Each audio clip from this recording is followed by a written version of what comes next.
Bonjour à tous, soyez les bienvenus, c'est 9h50 le matin, votre magazine quotidien, magazine du quotidien dans lequel on se parle, on vous parle et on parle de nous.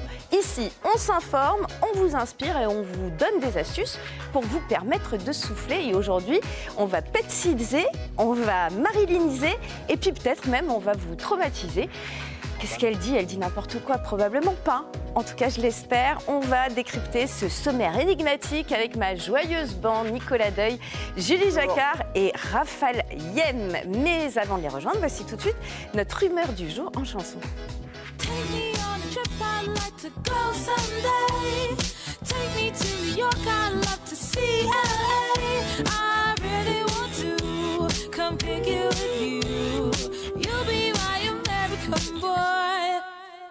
C'est American Boy d'Estelle, c'est le titre sur lequel je suis sûre de me déhancher, pas bien sûr que ce soit le spectacle du siècle, mais en tout cas c'est dit. Chanson qui a tout juste 10 ans, déjà, on n'a pas l'impression. Produite avec will.i.am et dans laquelle on entend Kanye West, pas rien. Voilà, Estelle, ma chouchoute. Julie, bonjour. Bonjour Valérie. Sur quoi va-t-on s'informer aujourd'hui? On va parler de garde d'animaux, que faire de Gribouille ou de Médor quand on part en vacances. Et bien Emmanuel Leclerc. Changer de prénom déjà, on peut commencer par ça. C'est beau Gribouille. Journaliste à la Fondation 30 millions d'amis, va nous aider à trouver la meilleure des solutions. Nicolas Deuil, toujours dans le tempo. On s'inspire avec qui ce matin? On s'inspire, on rentre dans un vrai univers, celui de Judith Margolin. Elle est comédienne humoriste. Son spectacle s'intitule Judith Morowitz. On va vous donner ici un avant-goût pour aller la voir sur scène. Ça sera tout à l'heure. Et puis, vous le savez, on est sur un terrain francilien différent chaque matin grâce à Raphaël Yem, dit notre petit chaton. Chaton qui est à Marolles-en-Brie, dans le 94, dans le Val-de-Marne, parce que pour coller justement à notre premier thème, vous avez décidé de nous faire visiter un loft pour chats.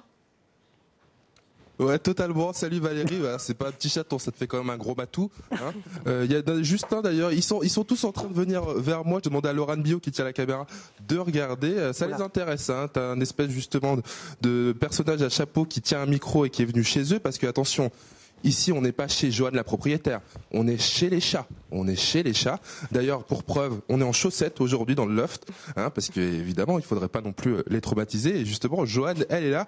Comment ça va, Joanne? Bonjour, ça va très bien. Merci de nous accueillir dans le loft des chats. Merci à vous. C'est quoi le concept? Le concept, c'est que je garde les chats de propriétaires qui partent en vacances. Donc voilà. Et ils sont là pour passer du bon temps. Bah oui, et puis là, nous on est arrivé un petit peu plus tôt, évidemment, ici à Marolles-en-Brie, ils s'éclatent les chats. Hein. Ils sont là, vraiment, ils se font la fête. Et pour l'instant, il n'y a aucune embrouille. C'est ça qui est quand même assez fou. Qu'est-ce qui t'a pris? C'est quoi l'idée? Comment ça t'est venu?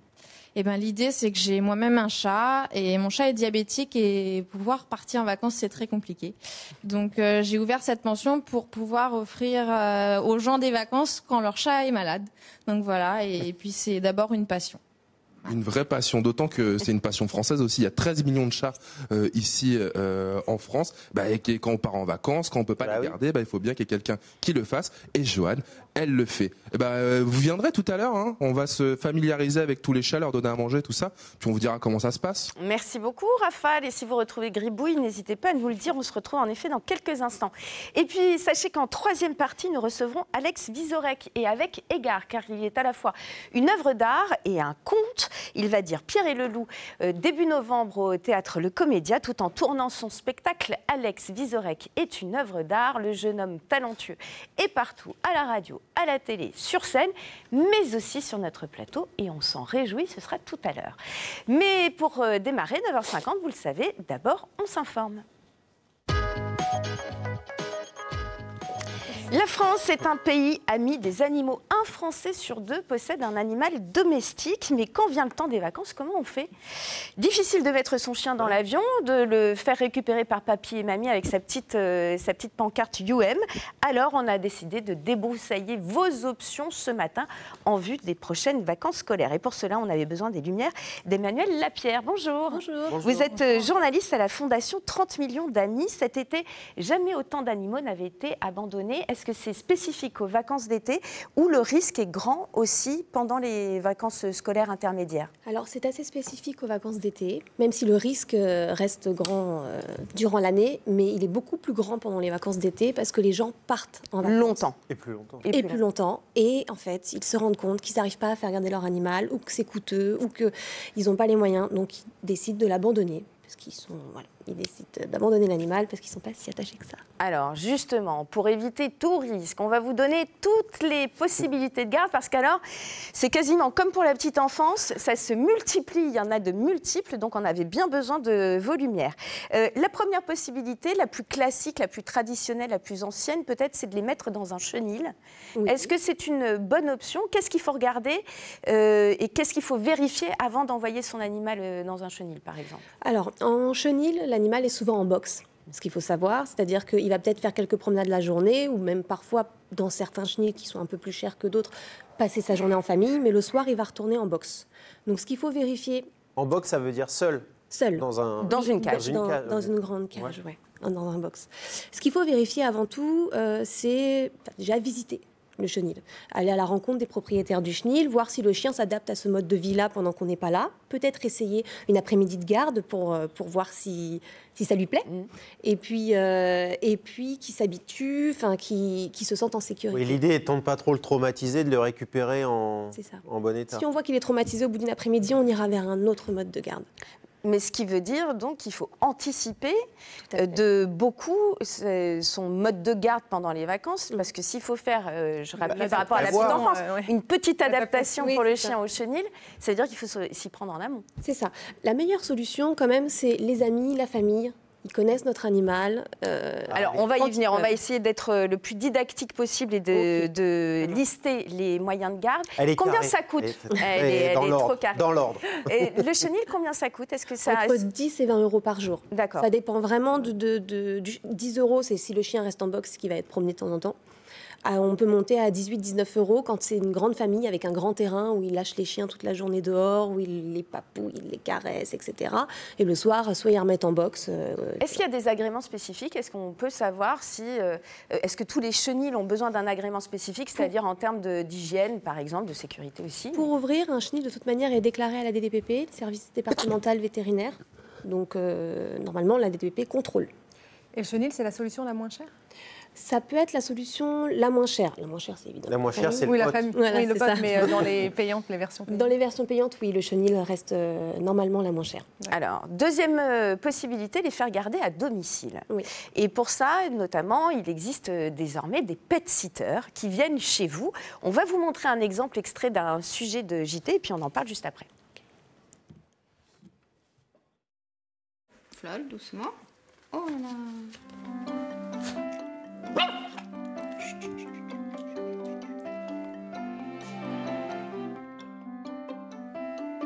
Flore. Renard. Voilà, un petit souci, mais ça arrive.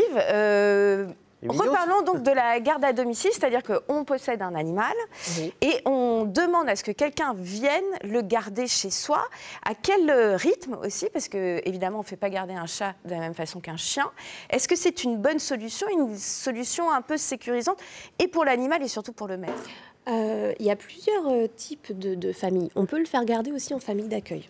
Donc, en fait, le pet sitting ou les dog sitters proposent plusieurs formules. Il y a la formule où on garde le chien dans la famille du dog sitter ou dans une famille d'accueil que le dog sitter connaît.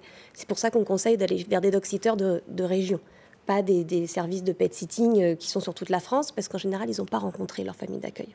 Les dog sitters de région rencontrent leur famille d'accueil, ils les embauchent et les recrutent en les rencontrant, en regardant comment ça peut se passer avec les animaux chez eux. Ensuite, on a l'option, effectivement, passer à la maison. Donc pour un chat, c'est pas mal, parce qu'un chat, c'est assez indépendant, ça a son territoire, ça aime bien garder son territoire. Il faut compter, si moi je veux faire garder mon chat, il faut compter un pet sitting de combien d'heures par jour, par exemple, pour que le chat soit suffisamment surveillé et en même temps câliner ce qu'il faut pour pas qu'il soit traumatisé. En général, les visites, c'est une demi-heure, 1 heure. On peut en prendre 2, on peut en prendre 3, on peut en prendre qu'1. Bon, je conseille au moins 2 dans la journée, au moins 2 passages pour voir que tout va bien. 2 passages, 2 fois une demi-heure, 2 fois 1 heure, peu Voilà. importe, mais un le matin et un le soir. Oui. Pour un chien, c'est évidemment différent, j'imagine. Pour un chien, s'il y a plus d'un passage par jour, je conseille vraiment de le faire garder directement dans une famille. Mais il y a forcément plus d'un passage puisqu'il sort le matin, le soir, donc de toute façon, il y a forcément Mais un 2, chien, 3 passages. c'est moins indépendant que le chat.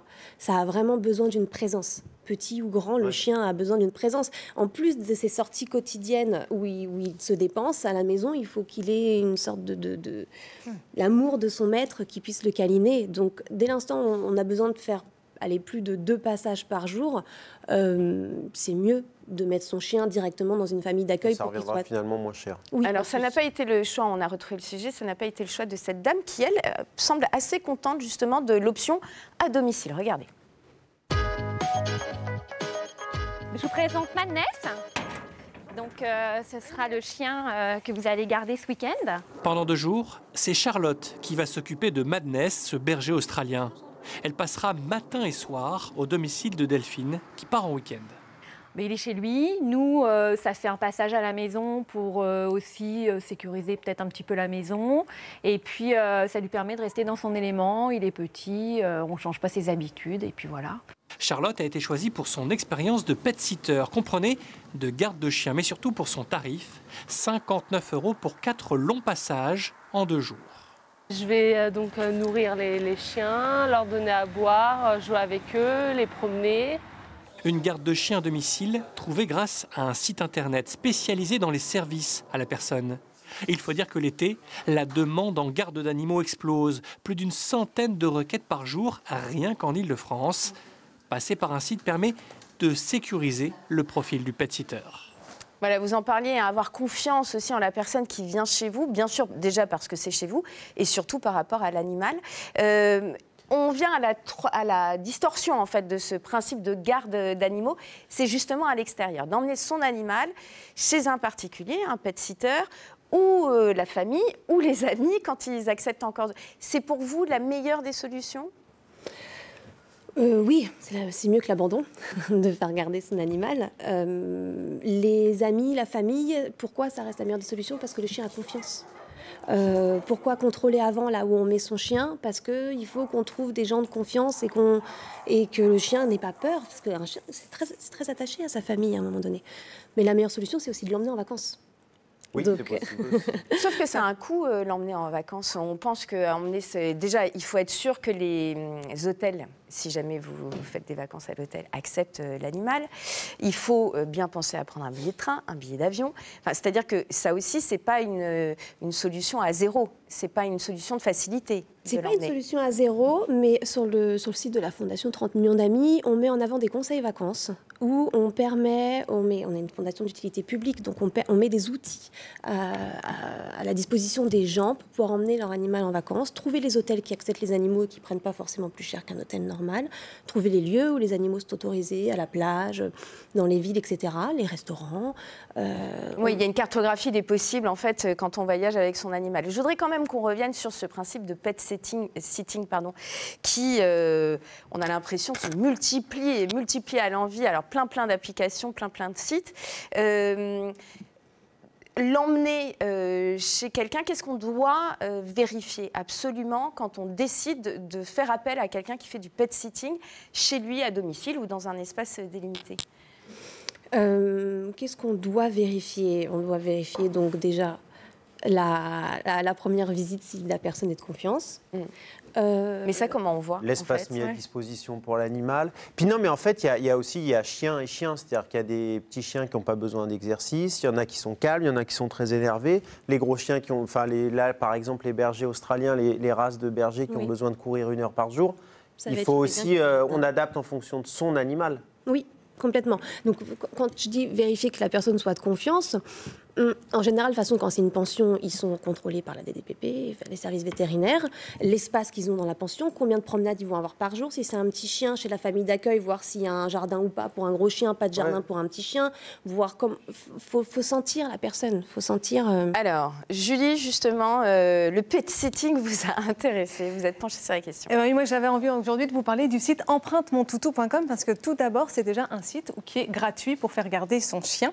Et donc c'est une plateforme qui met en relation des propriétaires donc, de chiens avec des personnes qui rêvent d'en avoir un, mais qui ne peuvent pas pour différentes raisons et qui veulent donc s'occuper occasionnellement et bénévolement de votre toutou. En tant que maître, donc, vous devez vous inscrire sur le site et créer le profil de votre animal. Vous pourrez ainsi géolocaliser les bénévoles, qu'on appelle aussi les emprunteurs qui sont autour de chez vous, et choisir celui qui vous convient. Il est conseillé d'organiser une rencontre, on l'a dit, en présence du chien pour voir si le courant passe bien avant de le confier pour quelques jours. Ça vous permet aussi, vous, de passer des bonnes vacances parce que vous serez rassurés. Et c'est vraiment gratuit. C'est vraiment gratuit, c'est un échange de services, un échange de bons procédés. La garde ne coûte rien ni à l'emprunteur ni au maître. Ce dernier doit juste payer une cotisation annuelle de 30 € pour publier ses annonces. Un abonnement qui aussi inclut la vérification de l'identité de l'emprunteur et une assurance vétérinaire.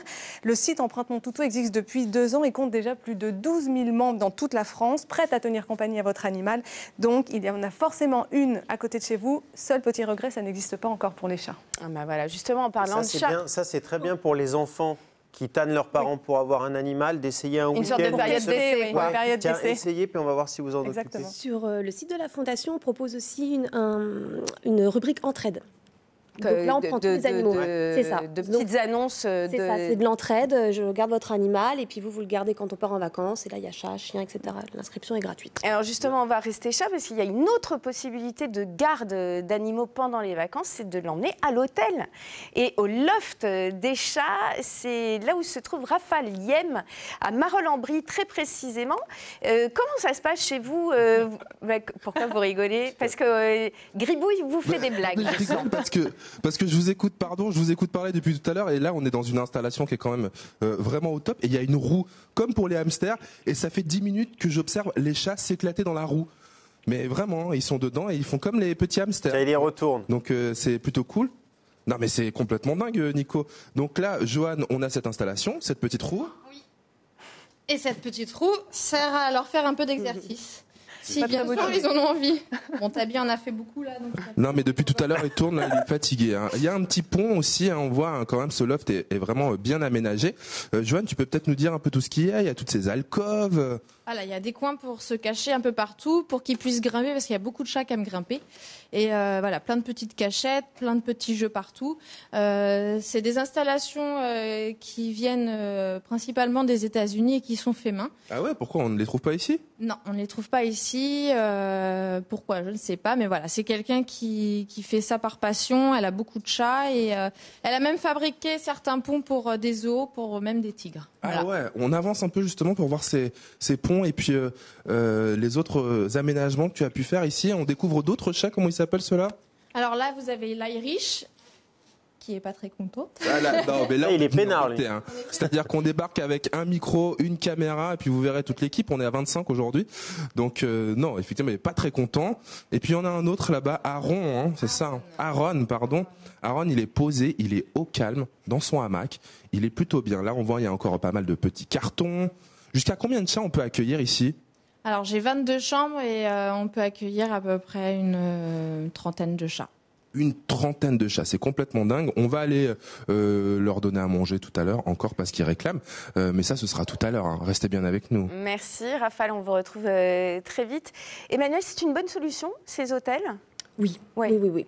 Les chats, ils sont bien. Il faut des chats sociables. Hein. Il faut aussi contrôler le comportement de notre animal. Si notre chat n'est pas sociable, on évite. Mais s'il est sociable, il va vivre en communauté avec d'autres chats. C'est très bien. Bah voilà, vous avez tous les moyens de garde et donc plus aucune excuse, déjà qu'il n'y en avait pas, pour laisser votre animal trop tout seul pendant les vacances. Merci beaucoup Emmanuel Lapierre de ces explications, journaliste à la Fondation 30 millions d'amis. Justement, on a quand même envie de savoir ce qui se passe du côté de Raphaël.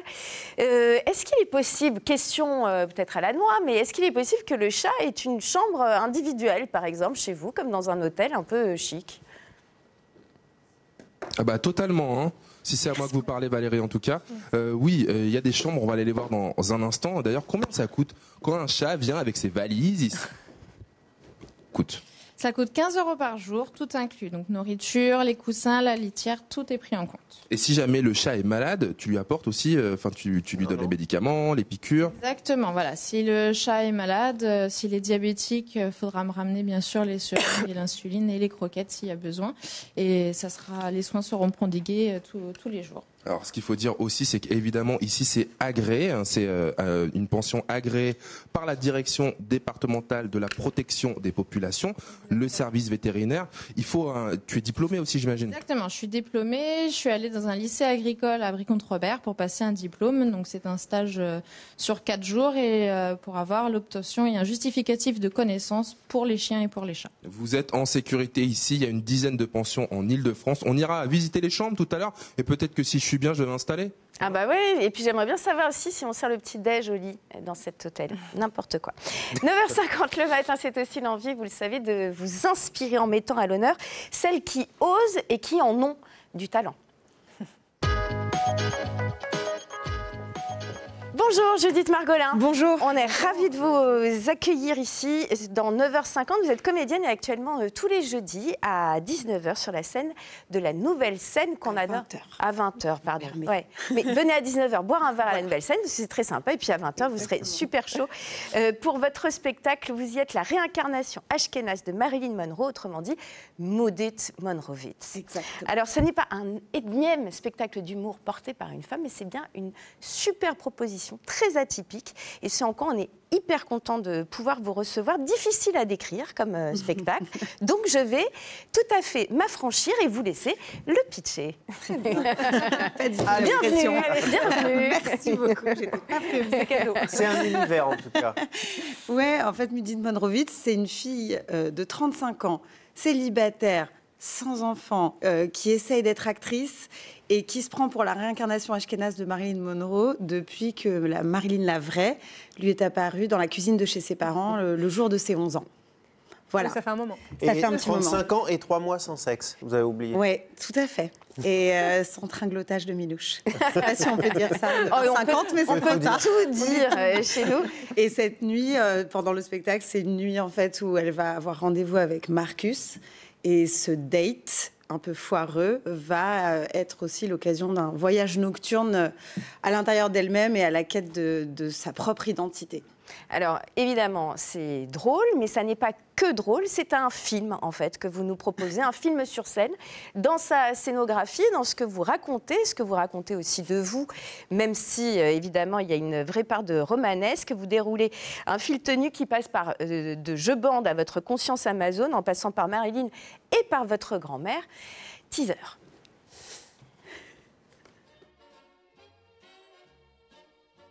Bonsoir. D'habitude, je parle pas aux figurants de ma vie, mais là, j'ai besoin de me déstresser avant la prochaine prise. Je m'appelle Judith Monrovitz. M.M. Monrovitz. Mais oui, je suis la réincarnation ashkénaze de Marilyn Monroe. Quoi, c'est vrai? Comme Marilyn, j'ai un balayage blond, je suis Gémeaux, j'ai un destin désespéré, une certaine grâce, et je suis comédienne. I'm an actress. Étrangement, on me dit souvent que je ressemble à Barbra Streisand et ça me donne envie d'être antisémite. Ça tombe bien, je suis ashkénaze. I am a Talmud in love. Les ashkénazes, c'est les juifs de l'Europe de l'Est, les carpes farcies, en référence au plat traditionnel qu'on mange au Nouvel An juif. Comme dit ma grand-mère, il n'y a vraiment plus que nous pour manger de la carpe, et pourtant on n'est pas muet. Dans le spectacle, vous le dites, de Primo Levi à Woody Allen, les Juifs ashkénazes ont fait de leurs angoisses un business. C'est vos principales sources d'inspiration, avec Lena Dunham aussi, la scénariste et actrice de la série Girls. Oui, alors bon, je tiens à préciser que pour Primo Levi, c'est quand même vraiment une blague. C'est une vanne parce que... qui met d'ailleurs très mal à l'aise le public parce que c'est au tout début du spectacle, donc ils se disent mais qu'est-ce qu'on est venu voir en fait. Et voilà, et je me permets de faire cette vanne puisque moi-même j'ai été élevée dans la culture ashkénaze où en effet on est heureux d'être déprimé et angoissé d'être heureux, et que c'est vrai que l'angoisse, par exemple, comme Woody Allen sait très bien la décrire, ça peut être une source de blagues infinie. Et puis, ouais, Lena Dunham, je l'aime beaucoup parce que c'est une fille qui, comme vous dites, qui en a, et qui surtout, voilà, n'a pas peur de montrer la femme dans tous ses aspects et pas seulement dans un aspect glamour, édulcoré, qu'on peut voir souvent dans les séries à la télévision. C'est une fille qui a un corps qu'on pourrait qualifier de disgracieux selon les standards, ou qui montre qu'on peut parfois faire des méga crises d'angoisse ou être...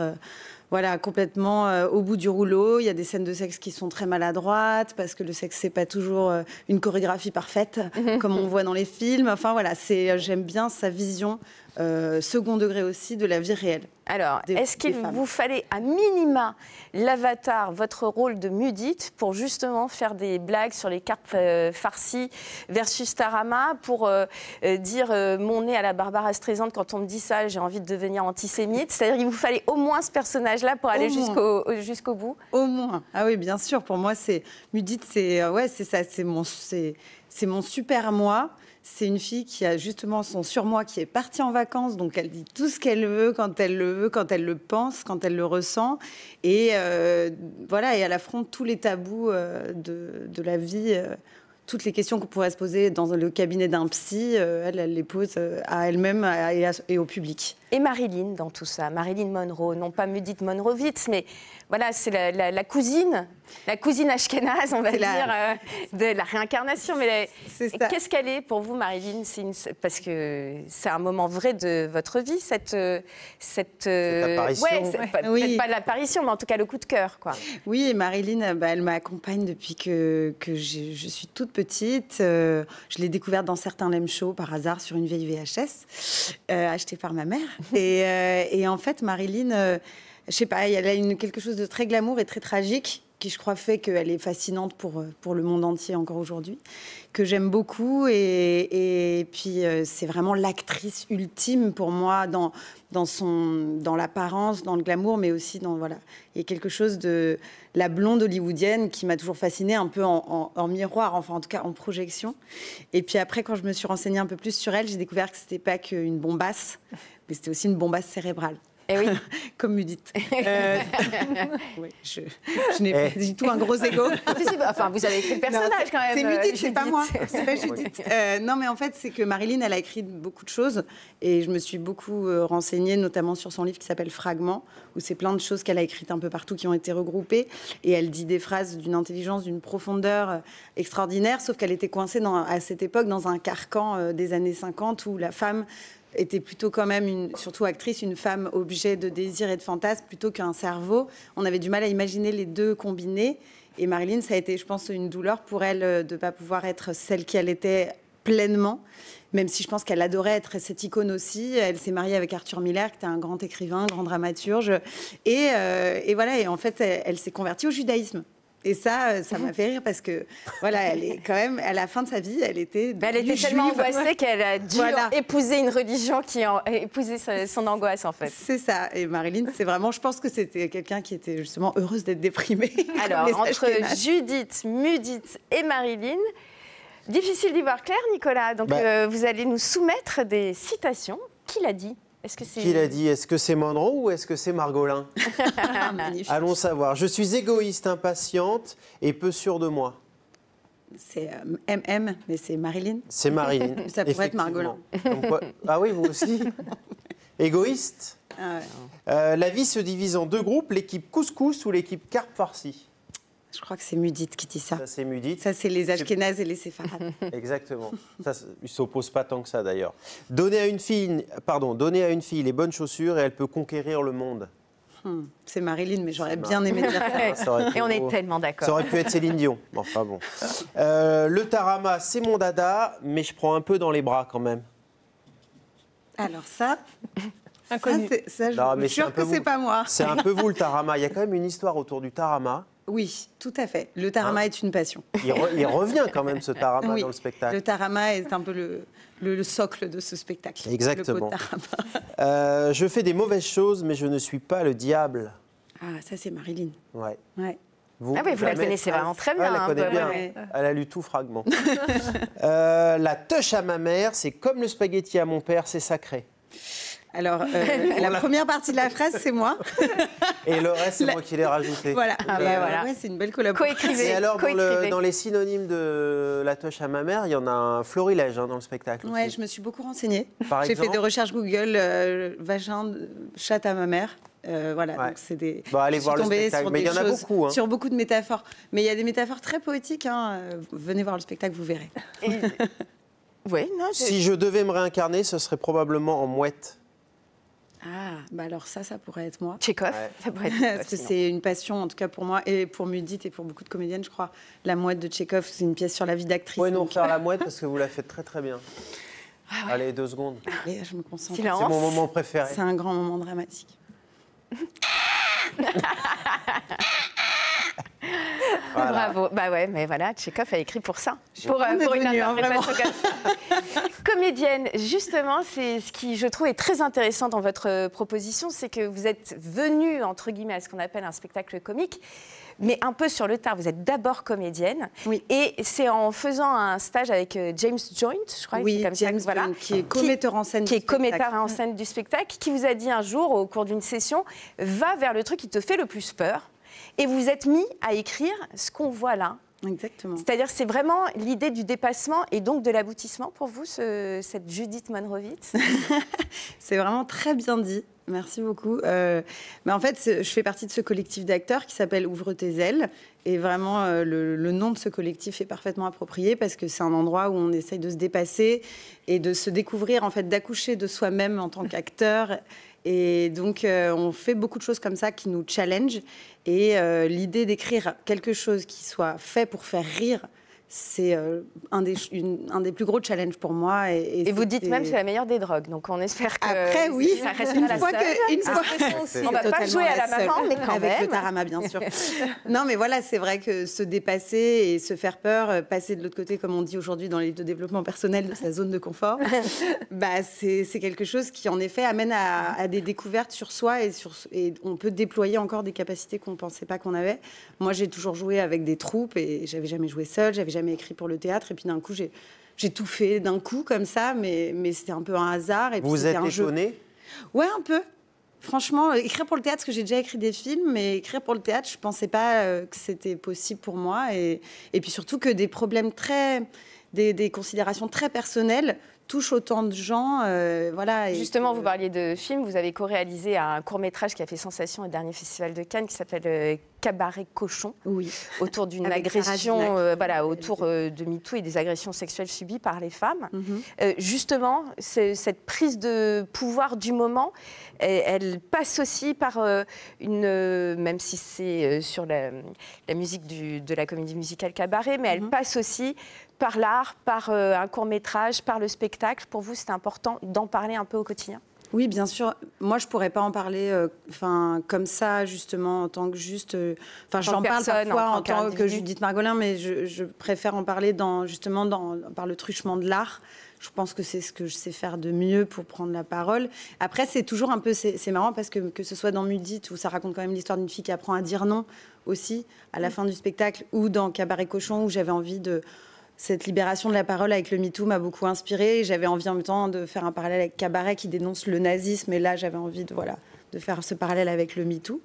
C'est des choses qui sont venues un peu comme ça, dans des élans, toujours aussi avec le collectif d'acteurs. Enfin, c'est pas du tout une volonté, une démarche très organisée, quoi. C'est des pulsions d'écriture et qu'on ressent en plein cœur. Donc, vous avez gagné. Hein merci beaucoup, Judith Margolin, d'avoir été notre invitée à découvrir. Donc, Judith Monrovitz à la Nouvelle Scène, c'est à 20h.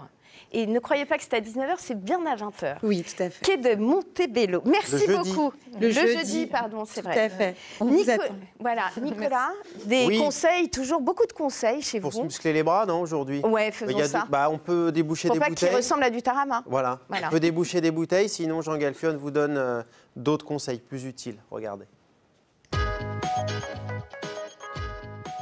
Exercice du jour, on va travailler les bras et on va les travailler suspendus.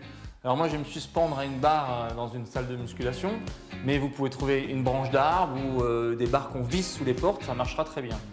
Premier mouvement, on va faire une traction classique en pronation. Vous allez en faire entre 3 et 10.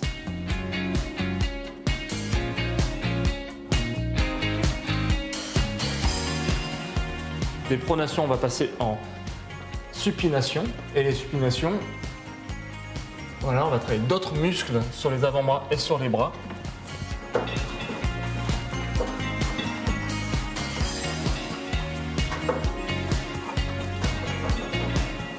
Et enfin, troisième mouvement, on va faire des exercices qui vont plus solliciter les épaules arrière du bras. Donc on se suspend et on va partir légèrement en arrière avec les épaules et appuyer.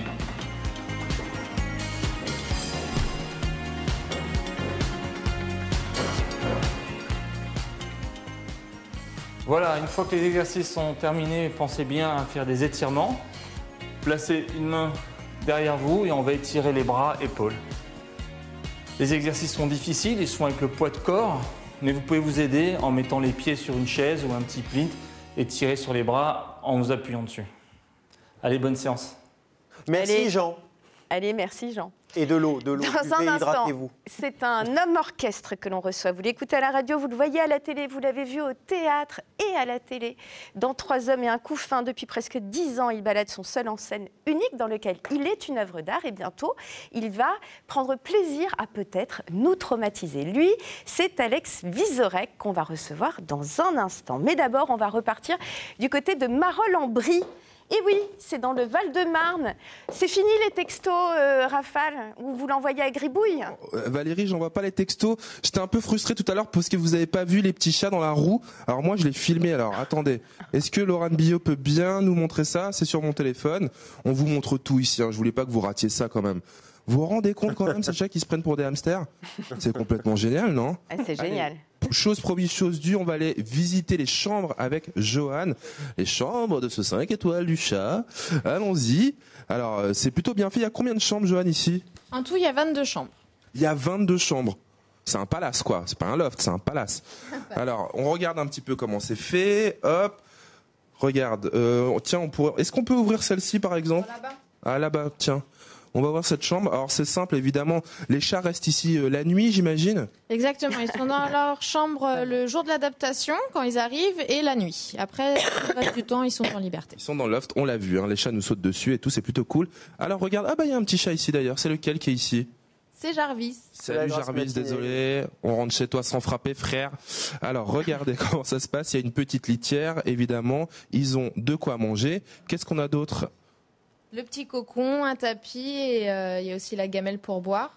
Alors ça, ce sont des chambres qui sont petites. C'est souvent pour les chats qui sont très habitués à venir au loft des chats parce qu'ils sont principalement tout le temps en liberté. Donc voilà, c'est des chats c'est des chambres qui sont vraiment adaptées que pour les chats qui viennent très régulièrement. Sinon après, nous avons des plus grandes chambres pour qu'ils aient beaucoup plus de place et qu'ils prennent leurs aises. Bon alors ça répond aussi à la question de Valérie tout à l'heure. Elle disait est-ce qu'il y a le petit déjeuner en chambre? Oui, évidemment, gamelle, 2 croquettes et gamelle aussi pour boire. Il y a tout ce qu'il faut. C'est rigolo. Il y a même un aquarium. Vraiment. Il y a un aquarium et il y a même des crevettes dedans. Il y a même des crevettes dedans. Il y a un autre chat qui est ici. Alors, on peut voir un peu à quoi ça ressemble. Hein. Ici, il n'y a pas de chat. Si jamais vous aviez un animal aussi gros que moi qui devait rentrer ici, ça ferait à peu près ça. Ce serait bien là. J'y passerai la nuit. J'aurais mon petit cocon. Je serais plutôt pas mal. Nico, il y a de la place pour toi, frérot. Hein. On peut se mettre à 2 ici. Hein. Et on vous amènera le petit déj au lit. Merci beaucoup, Rafale. On vous dit à tout à l'heure. 9h50, la suite, 3e partie. Il est temps de souffler.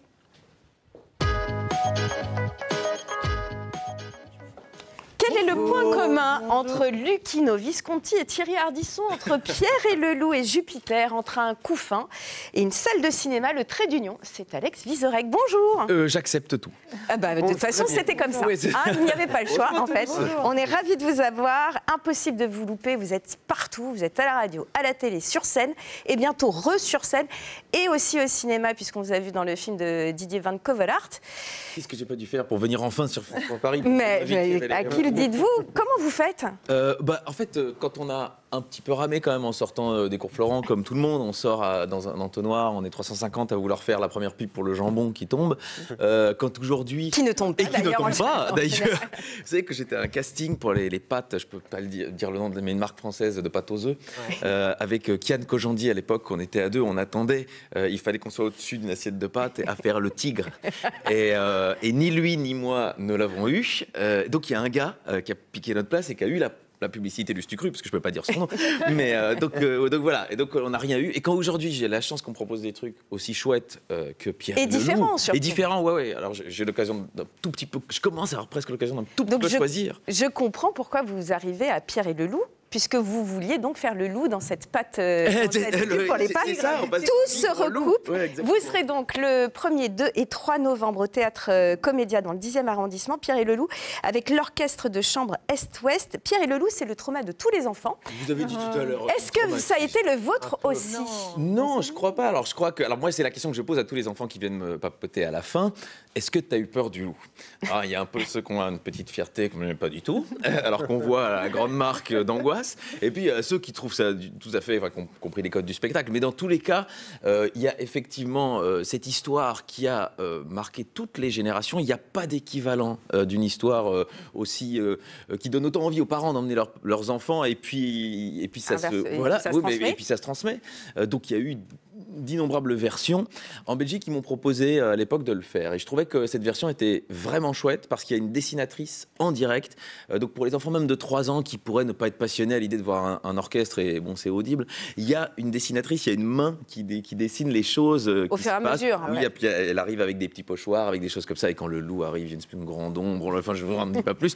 Mais donc c'est super parce que voilà, c'est comme un dessin animé, mais qui se crée en direct. Et donc ça concerne tout le monde. C'est la première fois que vous jouez pour un jeune public? Là, ça fait 2-3 ans qu'on le fait en Belgique et donc je voulais absolument qu'il puisse venir à Paris parce que je trouve que c'est vraiment chouette. Et donc c'était la première fois. Moi, j'avais pas l'habitude d'avoir des gamins qui se lèvent, qui répondent. Mais oui. Ah non. Et donc j'ai découvert ça. À la première, j'étais tétanisé. Et puis après, j'ai compris que en fait, ça faisait. Bien sûr. Maintenant, j'ai compris. Quand il y a quelqu'un qui a quelque chose à dire, je le laisse parler. Il y a une belle interaction qui se crée. Non, c'est vraiment sympa. C'est un public sympa parce que instinctif et généreux. Et ben justement, on va regarder le teaser. Sergueï Prokofiev. Un beau matin, Pierre ouvrit la porte du jardin et s'en alla dans les prés verts. Tout à coup, grand-père apparut. « L'endroit est dangereux. Si un loup sortait de la forêt, que ferais-tu »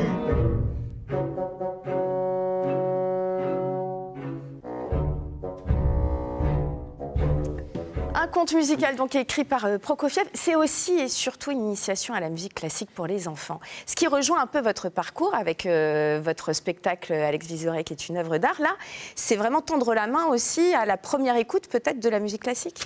Il y a toujours, moi, les grands arts, je trouve que parfois, par l'effet des choses, c'est pas tant eux qui l'ont choisi, parce que je pense que quand un artiste peint une œuvre, il a envie qu'elle soit vue par le plus grand nombre de gens, mais il se retrouve dans des musées où... Un peu poussiéreux, un peu snob, quoi. Oui, il y a snobisme, il y a un vrai snobisme. C'est-à-dire que... Et donc pour la musique classique, c'est peut-être aussi ça, parce que voilà, il y a des gens qui peut-être n'ont pas eu ce lien, et j'en faisais partie. Sur mes parents, mon père était fan de Johnny, ma mère de Julien Clerc, donc je connais très bien les deux répertoires. Il s'avère que pour Puccini et pour Prokofiev, je suis moins balèze. Et donc je trouvais ça super, effectivement, de pouvoir transmettre ça, parce qu'effectivement, donc chaque animal est un instrument. Et donc, quand l'animal commence à interagir avec les autres, les deux instruments se répondent. Et donc, il y a quelque chose de très humain dans les instruments très sensible, en tout cas. Et très sensible. Et donc, effectivement, c'est la première écoute. Et c'est un tube, Pierre et le Loup. C'est-à-dire que ça rentre dans les oreilles comme Que je t'aime. Hein. Oui, c'est reconnaissable.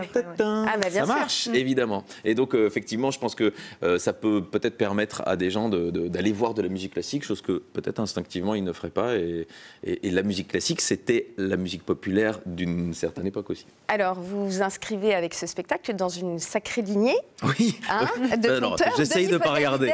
Gérard Philippe, Valérie Lemercier, il y en a beaucoup d'autres. Moi, ma version à moi, c'était Peter Ustinov. Ah, voilà, Peter. Et puis, il y a Jacques Brel, quand même, dont on a fêté les 40 ans de la mort la semaine dernière. On va vous faire peur avec un petit extrait de ce qu'il a fait, lui.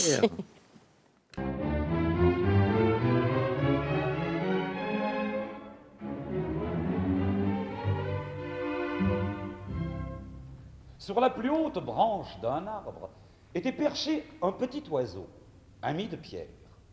Tout est calme ici, gazouillait-il gaiement.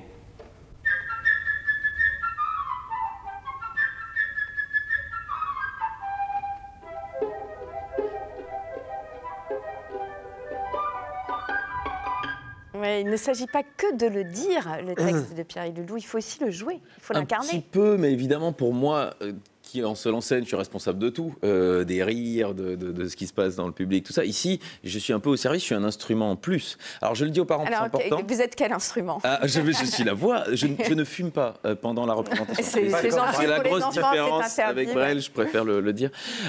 Non, mais c'est vraiment... j'ai demandé au chef d'orchestre qui me... Déjà parce que j'ai pas une oreille exceptionnelle, mais qui joue avec moi comme si j'étais un instrument. Donc quand c'est mon tour, il m'a dit... Il vous lance. Ouais, j'ai demandé, je trouvais que c'était...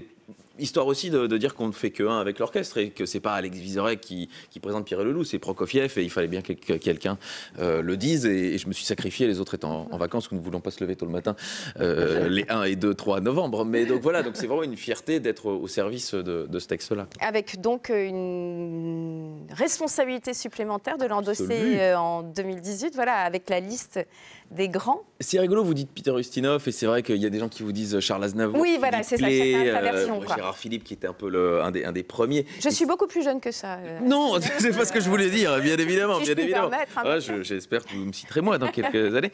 Mais donc, effectivement, on a la responsabilité d'être la première voix. Et donc, comme on l'a déjà fait en Belgique, donc comme les enfants aiment bien, ils reviennent. Alors les parents me disent, je n'en peux plus, parce qu'ils ont pris le disque.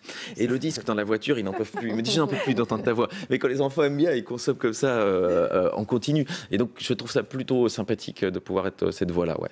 Alors, je le disais, il y a quand même un vrai trait d'union entre votre spectacle, 10 ans que vous le tournez, je me suis rendu compte. 8 ans et demi, je me suis dit j'arrête à 10 ans. Je vais faire la dernière. Alex Vizorek est une œuvre d'art. Vous serez d'ailleurs à Boulogne vendredi. Dernier. Il y a des dates à Maison Lafitte. J'étais à Boulogne vendredi dernier. Ah ben voilà, ben oui, parce que j'ai repris mon texte de mardi dernier quand on a fait grève. Tout à fait.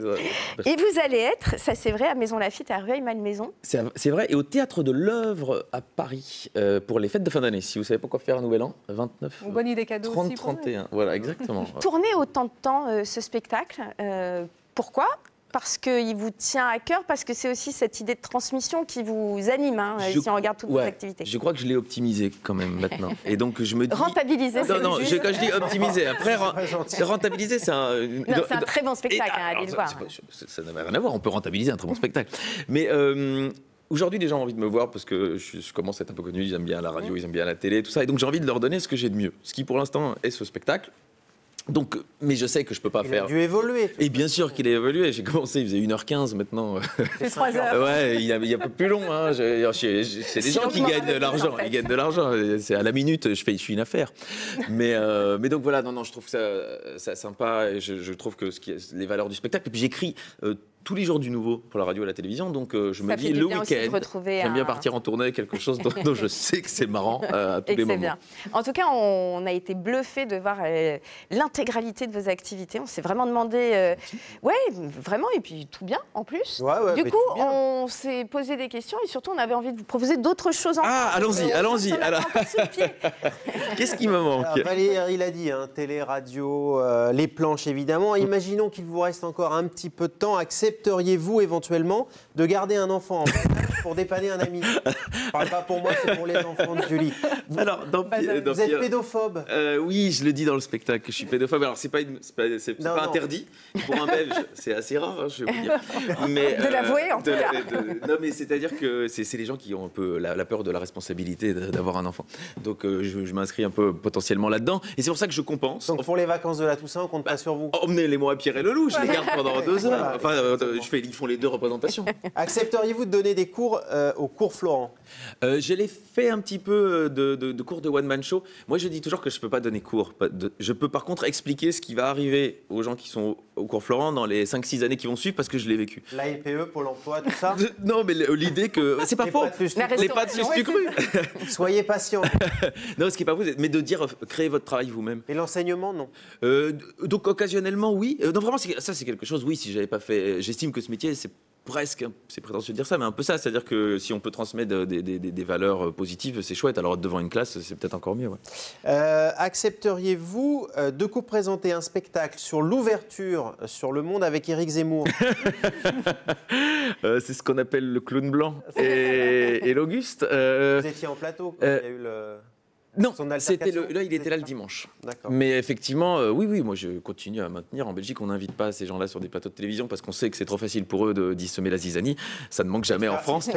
Avec l'espèce de certitude que vous allez les contredire par les arguments. Donc il était seul, ils étaient 6 et c'est quand même lui qui est parti avec la timbale et qui va vendre des livres.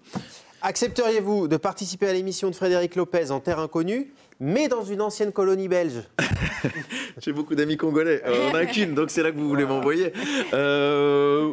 Oui, bien sûr que oui. Belle, cette émission. Bien sûr que oui. Et je pense le Congo, on a un devoir de mémoire qui est un peu différent de vous avec l'Algérie, pour parler de secondes sérieusement. C'est-à-dire que vous avec l'Algérie, il y a une espèce de tension. Nous, à Bruxelles, il y a des quartiers de Congolais où ça se passe très bien. En revanche, on a foutu un merdier là-bas en partant, dont on fait semblant, on fait semblant de l'oublier, mais c'est quand même nous qui l'avons fait. Et accepteriez-vous enfin, en tant qu'œuvre d'art vous-même, hein, ça se voit, vous êtes une œuvre d'art, accepteriez-vous de passer une journée au musée Pompidou, nu sur un socle, que les gens puissent vous admirer? Alors, ça serait la quintessence. Sachant qu'on ne peut pas toucher les œuvres, hein, c'est un peu l'avantage. Alors, détrompez-vous, les happenings aujourd'hui... non, dans un musée, on ne peut pas toucher les œuvres, c'est comme ça. Bah écoutez... ça se réfléchit. Je viendrai faire la promo, en tout cas, de ça ici. Je me mettrai là, à côté de Valérie pendant toute l'émission, nue. Mais j'aime bien l'idée. Valérie touchera, par contre. J'aime bien l'idée. Conservatrice, bien sûr. Dans les happenings, bien sûr, et j'en parle dans le spectacle, j'aime bien ça. Je trouve que l'art doit être créatif et doit prendre des risques et doit parfois être ridicule. Donc il y a des happenings idiots, et peut-être celui-là n'en serait pas tant un. Donc voilà, à réfléchir. Voilà. Vous pouvez signer en dessous parce que c'est une idée de vous. Oui, bah, d'accord. Et puis surtout, vous avez trouvé du boulot pour les... Oui, je m'ennuie un peu. Pôle emploi à France 3 Paris Île-de-France. On va bientôt devoir se quitter. On va retrouver Raphaël Yem avant cela, au milieu de ces chats de gribouille et des autres, de la roue à chat, de la chambre individuelle. En gros, c'est 15 € par jour, hein, pour le faire garder au loft des chats à Marois-Lambry. Le monsieur ou les chats? Bah non, malheureusement, on ne peut pas avoir Raphaël pour ce prix-là. Mais en revanche, c'est ronronade à tout va. Et le loup, et puis il y a Rafale et le chat, évidemment. Donc là, je suis avec Aaron qui est juste ici. C'est génial parce qu'apparemment, il est très près. Donc tu as vu ce pouvoir de séduction que j'ai sur les chats. Il n'y a jamais d'embrouille entre les chats? De temps en temps, mais c'est assez rare. Ils sont souvent très sociables. Est-ce qu'il faut appeler à l'avance pour être sûr d'avoir une place ici? Oui, il faut réserver très rapidement, surtout pour les vacances scolaires, parce que c'est vite complet. Bah merci beaucoup, Joanne, de nous avoir accueillis ici. Demain, on sera à Villetaneuse dans un jardin partagé. Peut-être que j'embarque un chat. Ah bah avec plaisir, ouais. Merci beaucoup, Raphaël. C'est un plaisir de vous suivre aujourd'hui. Merci beaucoup à vous, Alex Vizorek. Le chat, quel instrument? Le violon. Et voilà, il va falloir revenir, les amis. Et donc, suspense, là, on donne la clarinette. Très bien, ben voilà, Pierre et le Loup. Le 1er, le 2 et le 3 au Théâtre Comédia. Il y aura d'autres dates. On descend 26, 27, 28, 29, 30. Voilà, et puis sinon, Alex Vizorek, qui est une œuvre d'art, ce sera aussi au Théâtre de l'Œuvre. Pour le réveillon, pour se souhaiter la bonne année. C'est gagnant. Et ben voilà. Merci beaucoup. Demain, on parlera IMO avec Olivier Marin. On parlera codage pour les tout petits. Et puis Nedra Ayadi, Salomé Lelouch seront nos invités, justement pour nous parler d'une pièce au Théâtre de l'Œuvre qui s'appelle Justice. Merci. On se quitte avec Estelle, American Boy. C'est ma chanson du jour. Passez une très belle journée. À très bientôt. Merci de votre accueil. Come pick it with you. You'll be my American boy. He said, hey sister, it's really nice to meet ya. I just met this 5'7" guy who's just my type. Like the way he's speaking, his confidence is... C'était votre émission avec